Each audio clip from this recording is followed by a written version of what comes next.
Hey beauties! In today's video I did a little holiday glam. I went to Twitter to ask you guys what you wanted to see and that's what I got the most votes for, so if you want to see how I got this then just stick around. Okay, let me just start off by saying that this was supposed to be a talk through, but of course I couldn't find my mic or my lighting, so I'm sorry for all the camera focusing noises that are going on and for the below par lighting. Alrighty, so let's get that skin prepped. I'm using Clinique's Dramatically Different Moisturizing Lotion. This is great for normal to dry skin types like me. If you are more on the combination to oily side, then you can try their gel version. I love this stuff. Lately I've been really obsessed with these fresh sugar lip treatments. I like to apply these as part of my skin prep, that way it gives it time to get absorbed before I apply my lipstick. They're so nice and hydrating, especially if you wear a lot of liquid lipsticks like I do. On my eyes I'm using Clinique's Pep-Start, which is a really brightening and hydrating cream for your eyes. It's oil free as well, so it works really well under my makeup. So I'm going to be starting with my eyes today, like most days to be honest. Going to start by priming my lids using Painterly by MAC. Hold up, we've got a cute little visitor. This is my puppy Stanley. He is the most affectionate dog ever. Alright, back to work. I'm applying this primer all over my lid using my ring finger. I'm applying a very thin layer of this from my lid all the way up to my brow bone. This really helps with neutralizing all the discoloration I have on my eyes, as well as keeps my shadows from creasing, and yeah, it just keeps my shadows stayed put all day.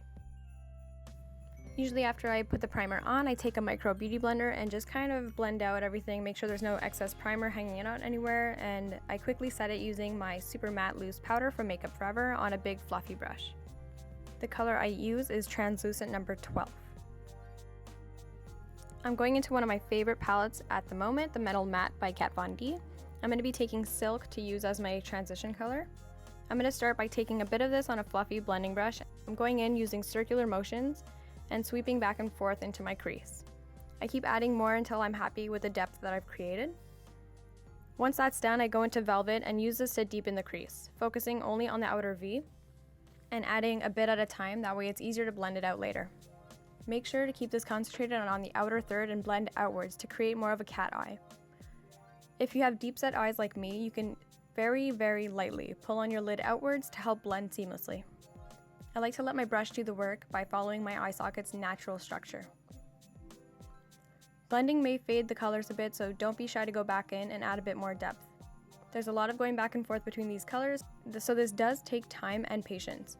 Going in using my favorite pencil brush from Mikasa Beauty, the E310, I'm going in with Velvet to add a bit more finishing touches. I really like this when I need to blend a bit more precisely and when I do halo eyes or cut creases.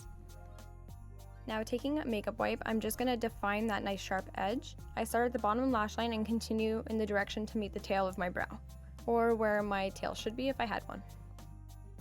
Next, taking a big fluffy blending brush again, I'm just going to buff the edges with Bone from the palette. This is basically an off-white color, or for me, my skin tone color.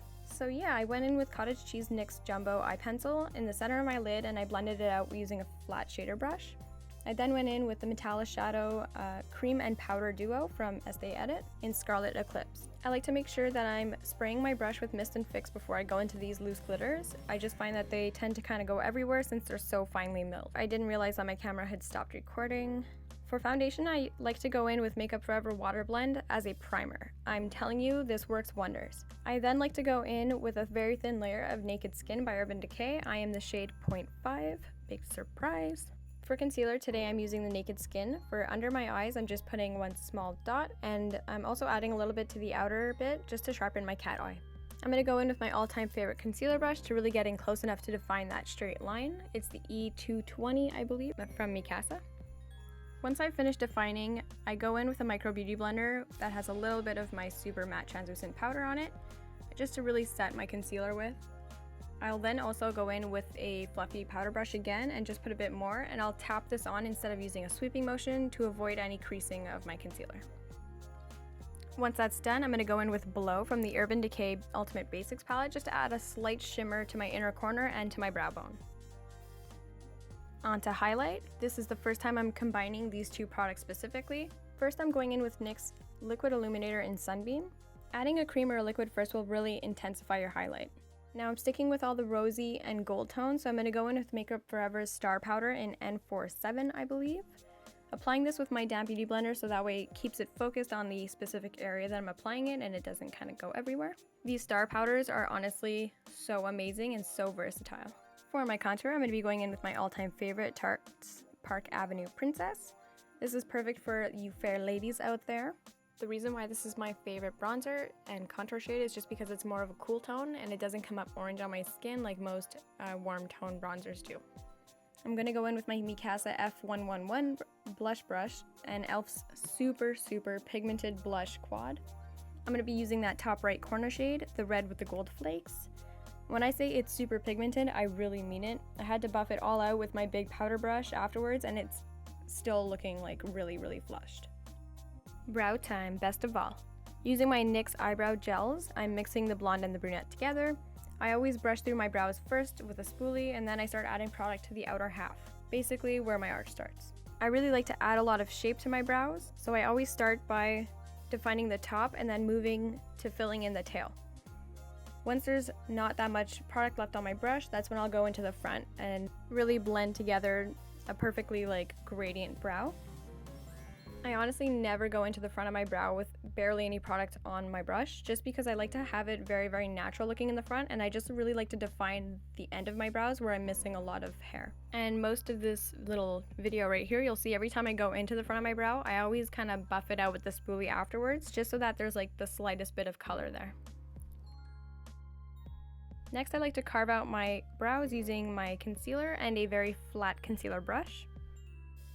You can blend out your concealer using a micro beauty blender, a brush, or like me, and you can use your finger.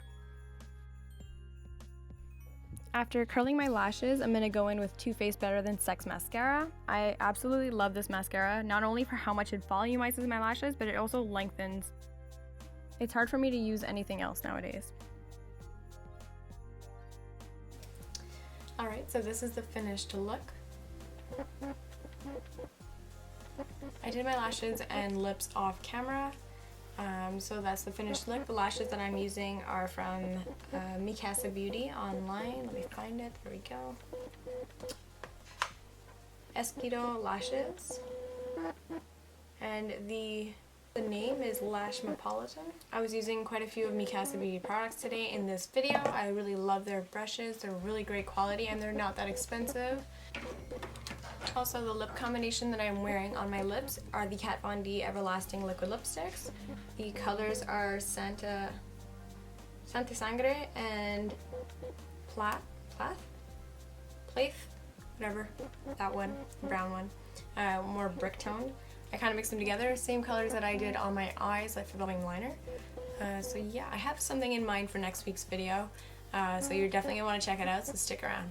Don't forget to give the video a thumbs up and subscribe if you haven't already.